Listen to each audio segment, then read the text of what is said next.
Hello friends, you are welcome to my channel study with Aarti Gupta. आज हम इस video में एक बहुत ही अच्छा प्ले पढ़ने वाले हैं जिसका नेम है शी स्टूप्स टू कॉन्कर। इसको लिखा था Anglo Irish author Oliver good Smith ने। ये परफॉर्म हुआ था 1773 में। इसका जो सब टाइटल है वो है mistakes of a night. Means ये जो प्ले है इसमें एक सिंगल नाइट की स्टोरी है। स्टोरी बहुत ही अच्छी है, बहुत ही इम्पॉर्टेंट प्ले है। मोस्ट ऑफ द पेपर इस प्ले को कवर करते हैं। This is a kind of comedy. तो ज़्यादा टाइम वेस्ट नहीं करेंगे। हाँ, एक चीज़ और इम्पॉर्टेंट है फ्रेंड्स, ये जो प्ले है इसका एक लूज सीक्वल भी लिखा था टोनी लम्पकिन इन टाउन। किसने लिखा था? जॉन ओ किफी ने 1778 में। Means she stoops to conquer 1773 में आया। इसका एक लूज सीक्वल भी लिखा गया जॉन ओ किफी के द्वारा और उन्होंने लिखा था इसको 1778 में, जिसका नेम था टोनी लम्पकिन इन टाउन। तो ये तो था बेसिक इंट्रोडक्शन। अब आइए देख लेते हैं कि इस प्ले में है क्या।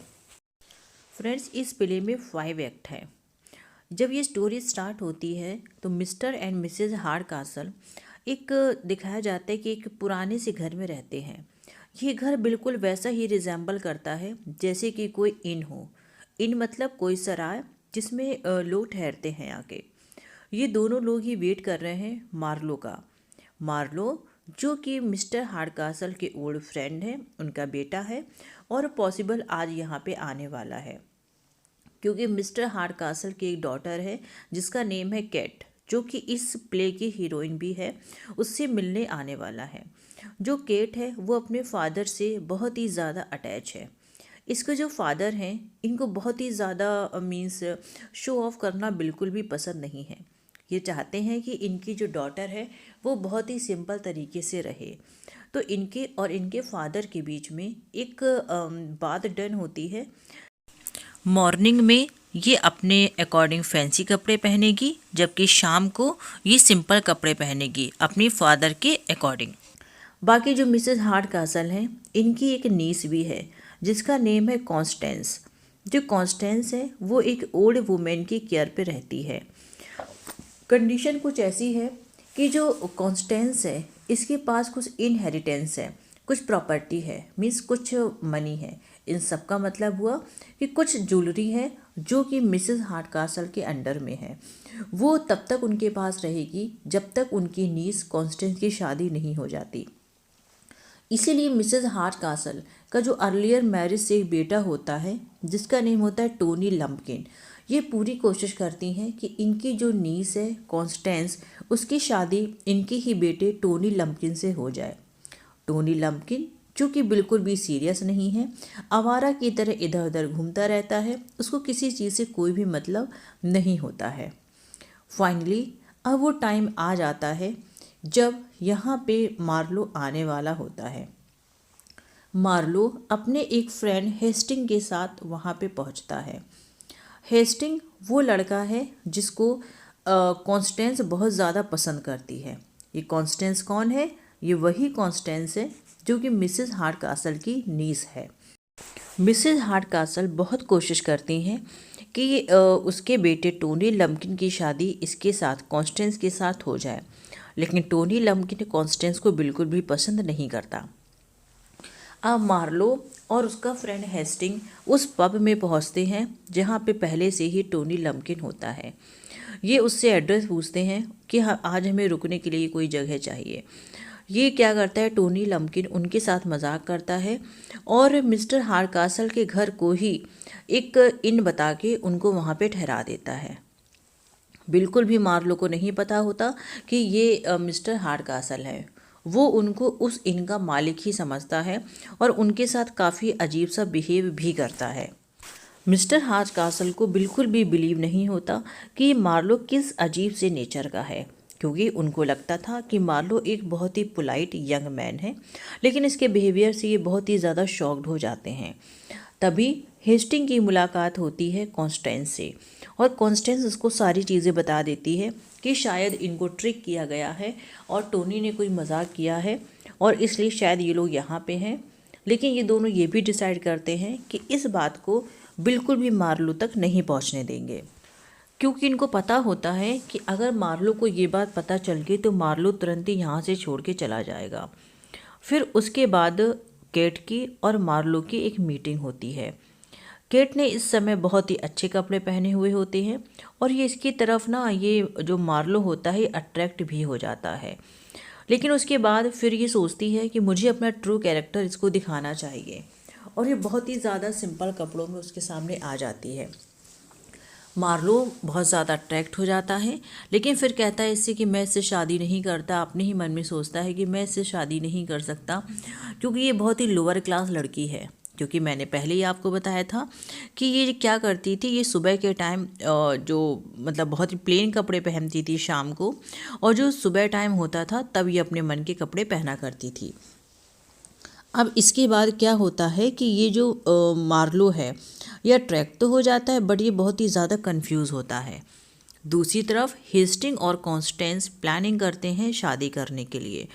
तो हेस्टिंग बोलता है कि कुछ ज्वेलरी कॉन्स्टेंस की मिसेस हार्डकासल के पास है।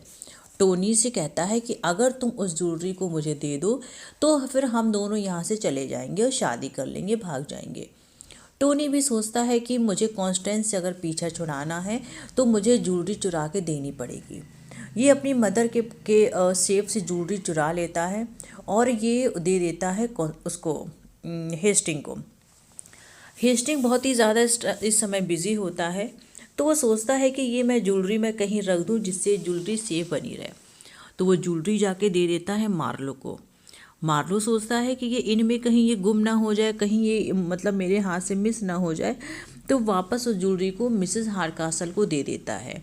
क्यों? क्योंकि उसकी नज़र में जो मिसेस हार्डकासल हैं वो तो उस इनकी मालकिन है, जिससे उनके पास वो ज्वेलरी सेफ रहे। ऐसे घूम फिर के दोबारा वो ज्वेलरी फिर से पहुंच जाती है मिसेस हार्डकासल के पास। अब जो मिस्टर हार्डकासल है वो मार्लो के बिहेवियर को लेके बहुत ही ज़्यादा परेशान होते हैं। जो केट है वो भी बहुत ज़्यादा डिसअपॉइंट हो जाती है इस चीज़ से कि मुझे क्या करना चाहिए, क्या नहीं करना चाहिए। केट अपने फादर से बोलती है कि आप मुझे थोड़ा सा टाइम दीजिए, मुझे एक चांस चाहिए ये प्रूव करने के लिए कि मार्लो बहुत ही ज़्यादा अच्छा है, उसके साथ कोई भी इशू नहीं है, ज़रूर कोई ना कोई प्रॉब्लम ऐसी हो रही है। फ्रेंड्स, ये कन्फ्यूज़न इसलिए हो रहा था कि जब मार्लो इससे मिला था एकदम सिंपल कपड़ों में, मतलब केट से मिला था, तो उसने उसको बारमेड समझ लिया था और उसको कोशिश की थी उसकी तरफ मूव करने की और उसको गले लगाने की। ये मूवमेंट देख लिया था मिस्टर हार्डकासल ने, तो वो कंफ्यूज हो गए थे, ये कैसा लड़का है ये मार्लो। मैं तो इसको बहुत ही अच्छा समझता था, लेकिन ये वैसा बिल्कुल भी नहीं है। उसके बाद न्यूज़ आती है कि मिस्टर चार्ल्स मार्लो मीन्स जो हार्डकासल के फ्रेंड हैं और मार्लो के फादर हैं, सर चार्ल्स मार्लो, वो रास्ते में है और यहाँ पे आने वाले हैं। फ्रेंड्स, यहाँ पे ये आइडेंटिटी रिवील हो जाती है कि जो कॉन्स्टेंस है वो बिलविड है हेस्टिंग की। ये तो पहले से इन लोगों को पता था। अब ये लोग प्लानिंग कर रहे हैं इलोप करने की, क्योंकि उनको लगता है कि ज्वेलरी हमारी मिल चुकी है, लेकिन वह ज्वेलरी घूम फिर के फिर से वहाँ पे पहुँच जाती है। उसके बाद फाइनली केट ये प्रॉब्लम सारी शॉर्ट आउट करती है, सारी चीज़ें कंफर्म करती है और ये पता चलता है कि जो मार्लो है वो एग्जैक्टली प्यार करता है केट से। उसको उस दिन कन्फ्यूज़न हो गया था, उनके फादर को भी कन्फ्यूज़न हो गया था, जब उनको लगा था कि शायद ये मेरी बेटी को गले लगा रहा है या किसी बारबेट को गले लगा रहा है। और उसके बाद ये भी बात क्लियर हो जाती है कि जो हेस्टिंग्स है और कॉन्स्टेंस है ये दोनों एक दूसरे को प्यार करते हैं। एक बात और क्लियर होती है कि जो टोनी लम्पकिन है अब उसकी एज पूरी हो चुकी है, उसकी एक्चुअल एज हो चुकी है। अभी तक मिसेस हार्डकासल इस बात को छुपा रही थी और जो टोनी लम्पकिन है वो बिल्कुल अब मैरी करने को मना कर सकता है, मीन्स अब वो कॉन्स्टेंस से शादी नहीं करेगा, अब वो ये चीज़ डिसाइड कर सकता है। फाइनली लास्ट एक्ट 5 में सब कुछ मैनेज हो जाता है और ये जो ट्रू कैरेक्टर है मार्लो का ये भी सबको पता चल जाता है। मार्लो और केट की शादी फिक्स हो जाती है। कॉन्स्टेंस और हेस्टिंग की शादी भी फिक्स हो जाती है।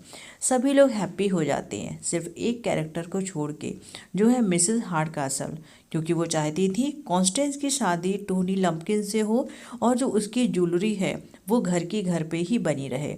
और यहाँ पे ये प्ले फिनिश हो जाता है। आई एम श्योर कि आपको समझ में आ गया होगा। तो फ्रेंड्स, आज की वीडियो में बस इतना ही। Thank you so much.